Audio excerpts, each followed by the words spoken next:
Triumph in the face of adversity. Kedibone Seku. When my father died, I shed no tears for him, but I cried at my mother's funeral, not because losing her saddened me, but because I felt sorry for her after the empty life she had led. Like us, her children, she was a victim of the man who saw her as an object to be controlled and used as a punching bag, depending on the mood he was in. My mother never fought back. Instead, she gave up hope, forgot to live her life, and forgot to live for her own children. This affected us badly, especially my young brother and sister, who at the time still needed to be loved and nurtured. I, as the older sister, had to step in and take control. As I watched her coffin go down, I mourned for the waste of life. Standing there by her grave brought back a lot of grim memories. Memories that I swore would never ever resurface in my life. Memories that belonged where they had been for the past 12 years. I was very young when we moved from my grandmother's place to live in Pambile squatter camp. The move was rather abrupt because my grandmother made my mother's life so unbearable that she couldn't take it anymore. My grandmother, Madlamini, was an old-fashioned woman who had grown up in the rural areas of Natal. She believed that the location we lived in did not have a woman who would make a perfect wife for her only son. That is why she was not happy when my father announced that he was not going to look for a bride from her homeland. Jabulani, Amantu Bazana's Goli do not know anything about respect, culture, and most of all they are very lazy, she said to my father in an attempt to discourage him.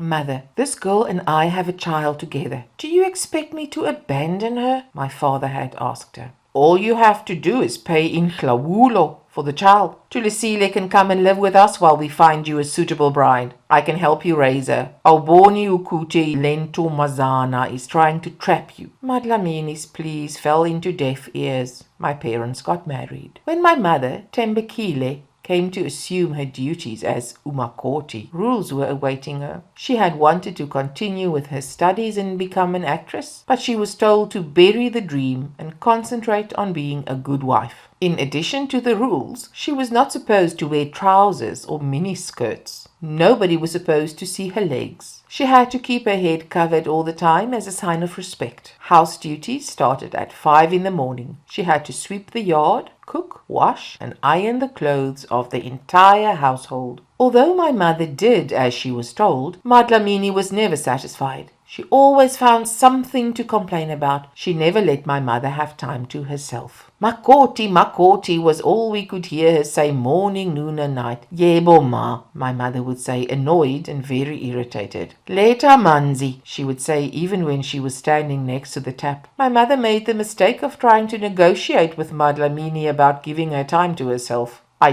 told Jabulani that he was making a mistake marrying you. You are useless to have around. Our labola has really gone down the drain, Madlamini said. My mother was very angry and she felt insulted. She demanded that my father do something right away. I will speak to her, he had said, but she did not believe him. It seemed the only solution was for us to leave Madlamini and find our own home. Our stay at Pambile squatter camp was a temporary measure until my father could afford to buy us a proper home. That never happened. In fact, things got worse. He lost his job not long after we had moved to Pambile. Pambile squatter camp, like most camps, consisted of tin shanties built out of flammable materials such as chipboard. The shacks were built so close together that it would have been impossible to prevent a fire from spreading to another shack. Pools of water blocked the narrow passages that divided the shacks. The toilets provided were used by a number of people, and because they were placed at the end of the block, it was not safe to use them during the night. There was no electricity and no garbage removal. The smell in the air was that of stale urine and excrement, as most people never got as far as the toilets during the night.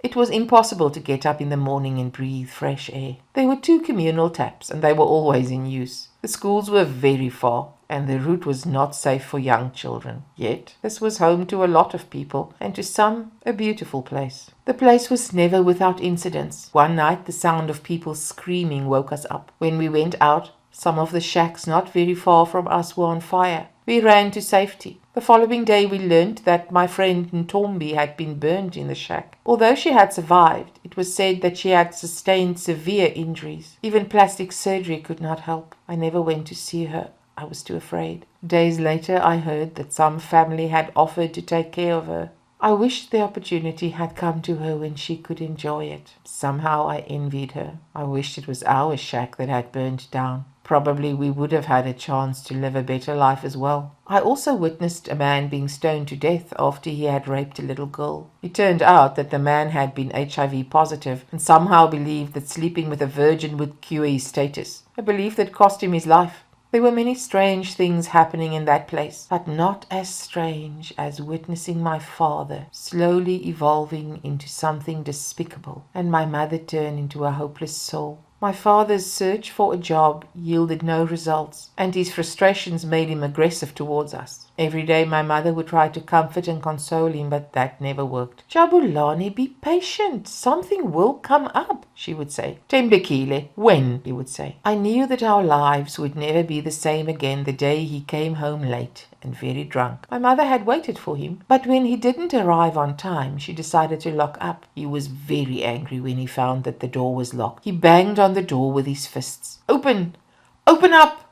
he said at the top of his voice. "There is no need to wake up the neighbors," my mother said, opening the door. "I am still the man in my house. The fact that I am not working does not give you the right to tell me what to do," he said, angry and bitter. "But Jabulani," she said. But before she could not finish what she had to say, he slapped her across the face. She went sprawling to the floor. He continued to beat her up even though he could see that she was defenseless. No amount of screaming from me made him stop. It was the first time he ever laid his hand on her, but it certainly was not the last. That is the day my mother changed. Her beautiful smile was replaced by fear. When my brother Bongani and sister Zanele were born, my father was a complete monster. They were constantly beaten, for no reason. My mother knew better than to try and stop him, because she knew that she would be next on his list. I could not understand why we had to continue to stay with him. My mother's parents were alive, and they begged her over and over again to come back home, but she refused. Ultimately, we stopped visiting my grandparents because my mother said she could not stand the way they looked at her.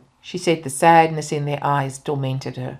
Food was hard to come by, and we had to depend on the generosity of our neighbors. My friend Ntambiseng always brought enough lunch to school for both of us, but I never ate because I saved it for my brother and sister. We were trapped in poverty and constant abuse, and we could not do anything about it. I blamed my mother. Hopelessness and helplessness became the order of the day. My performance at school was dropping drastically. One day, one of my teachers called me to the staff room. He was very concerned and angry with me because I had failed my class test again, and he knew that I had lots of potential to do better. "Tulisile, you really can't continue like this. What is going on? Have you forgotten that getting an education is the most important thing in life?" the teacher said. "Sir, I said sheepishly. "Don't give me that. I want to know what is going on, and I want to know now," he said. So I told him. I expected him to feel sorry for me and offer his help, but instead he said, "You cannot allow your home situation to control you. You have to control your situation." I was very angry. How could he say that? It was so easy for him to judge me when he lived in a nice house, drove a nice car, and didn't worry about where his next meal was going to come from. But how? Was all I could manage to say to him. "Focus," he said, and that drove me up the wall. "Sir, I really think that I should leave now. It is one thing to act concerned, but making a mockery of me is more than I'm willing to take," I said, and walked towards the door. "Tulisile, wait," he said, but I kept on walking. The following day I did not go to school, and I told myself that I was never going back. I knew that Mr. Nkwane would tell everybody about my situation, and the last thing I wanted from them was their pity, because it was not going to feed me, put clothes on my back, or even help me in getting my schoolwork on track. Besides, the fact that I was poor didn't mean that I didn't have pride. I had to swallow my pride when my brother and sister came back from school later that day. They were upset to find that the usual bread that they got was not there. "Tuli, I am very hungry," my younger sister Zanele said. "I know, but don't worry. I will make a plan." "Where are we going?" my brother Bongani asked as I walked towards the door. "Don't worry, I'll be back in a little while," I said reassuringly. A little while turned into hours as I went from house to house, asking people if they didn't want me to do anything for them in exchange of bread. People were not very helpful because they didn't want strangers in their homes. The place was crime-ridden, and nobody knew whether I was really in need of help or whether I just wanted to look at their houses and then alert my criminal friends about what was inside. I finally found help at the far end of the location. The owner of the house, Ms. Sadike, was an old lady who lived in a very neat house. Everything in the house was in perfect order. I was even afraid to enter the house thinking that I would dirty it. She was very gracious and let me in. She even allowed me to sit on her very expensive couches. I was uncomfortable, but she made me feel at ease. She told me who she was and asked for my name. Tulisile. But my friends call me Tuli, I said. That is a very beautiful name. So what should I call you? She asked. Tuli, I said, almost whispering. Where do you stay? She asked, and I told her that I was from the nearby squatter camp. Are you in school? She asked. Yes, but I did not attend today because I was too embarrassed. Embarrassed by what? I broke down and told her the whole story. She held me in her arms. For the first time, I let it all out. The anger, the pain, the frustration, everything. There is no need for you to feel that way. Many people go through that in life. You just have to make sure that you rise above odds, she said after I had calmed down. That is exactly what my teacher said to me, but I really do not know how I'm going to be able to do that. There are a lot of options. You can either go to a social worker or the police and tell them your story. Will they be able to assist me?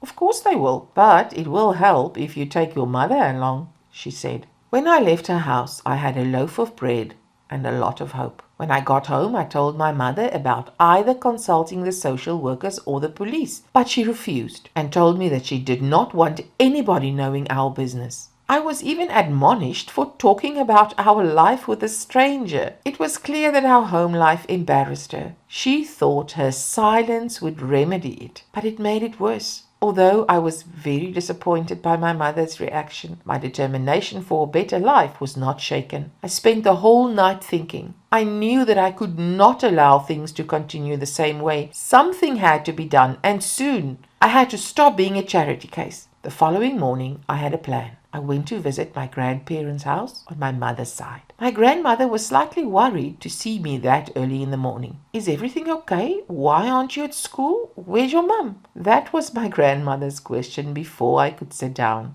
Everything is okay and mum is at home. I need a little favor from you, I said, trying to stop her from asking me a lot of questions about our home life. Talking about it would have spoiled my plans completely. What do you need, my child? You know I will do anything for you, she said. Granny, I need to borrow some money. I promise I will pay you back, but you can never tell Mum, I said. You don't have to pay me back. As for your mother, she doesn't come here, and she has stopped us from having any contact with you, so when will I tell her? So, how much do you need? I could hear a hint of sadness in her voice. 30 rand, I said, hesitant. What can you possibly do with 30 rand? She asked, amazed. A lot? I'm not going to tell you now, but I need you to trust me, I said excitedly. I trust you, and I will loan you the money, but I need some assurance that you are not going to do something illegal. My grandmother was right. There was no way she could just give me the money without asking questions, so I relented and told her.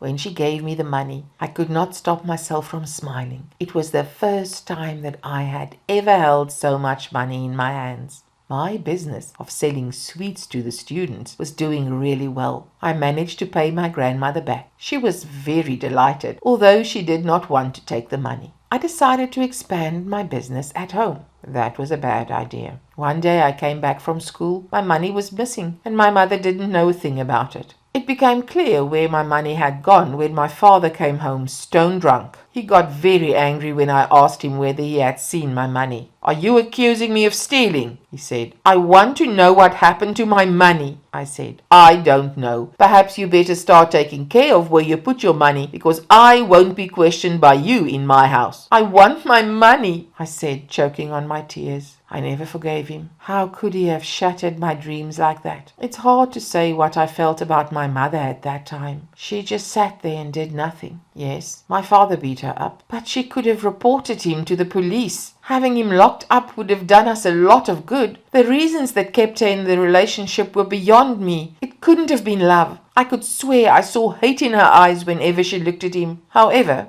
She stayed, and we suffered. I was afraid to go back to my grandmother to ask for help. Instead, I went to look for a job at the nearby fish and chips shop. At first, the owner, Mr. Ratebe, was very reluctant to employ a 15-year-old girl, but after I told him my story, he agreed. I ended up with a job as a cleaner after school and over the weekends. The job did not pay much, but it was enough to look after Bongane, Zanele, and me.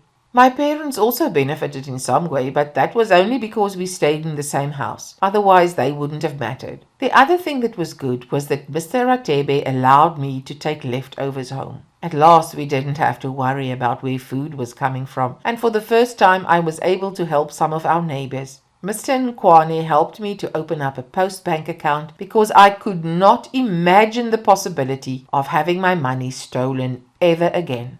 My dream of having my own business had not died. After a while, I started my business again and things went really well. My father would constantly be scratching in the shack for money, but there was none to be found. Desperation got the better of him. He went to Mr. Ratebe and told him that I said he could get money from my wage as we had an emergency at home. I did not find out about this until the end of the month. Mr. Ratebe, don't you think you have short paid me this month? I asked. He reminded me that I had sent my father to him. Oh, how stupid of me to forget, I said, forcing a smile and wishing that I could disappear. I was very disturbed because it seemed my father was unstoppable. I was sick and tired of fighting a battle where I was the loser all the time. I felt I was stuck in my situation forever. I stopped talking to him. I told my mother what happened, and she told me to forget it. You really don't want to upset your father, she said, and it was clear that she did not want any discussions about it. Upset him? What about me? What about how I feel?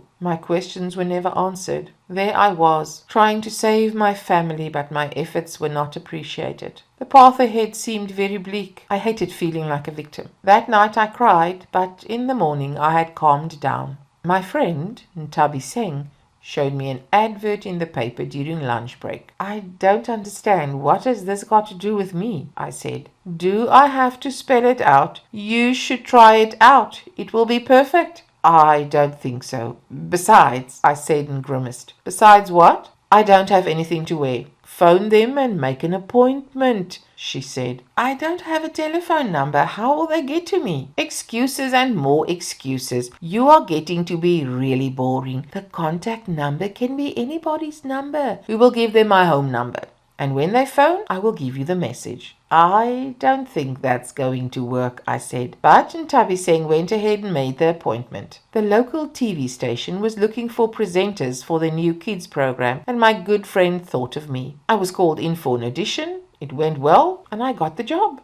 That was a life-changing moment. I was swept from the life of poverty to the glamorous world of television. When I managed to find a proper house that I wanted to buy in the nearby location, my father was not at all impressed. I needed him or my mother to sign for me as I was not allowed to purchase property at my age. He told my mother that they were not going to sign anything. Just because you are now a hotshot TV star, it does not mean that you can come and tell us what to do, he said. Mum, what do you think? I asked, hoping that she would see reason. As usual, she said nothing, and I was very frustrated. I threatened to move out and go live with my grandparents on my mother's side. I was told that I could go, but Bongane and Zanele were remaining behind. I couldn't stand the thought of leaving them alone, so I stayed until I was old enough to sign on my own. When I finally got the house, my father told my mother that they were not going to move in with me. This time, I refused to leave without Bongane and Zanele. Lucky for me, he didn't give me much of a fight. Mum, can't you see that this is our chance to live in a house that we've always dreamt of? I said desperately. I have to stay with your father, she said.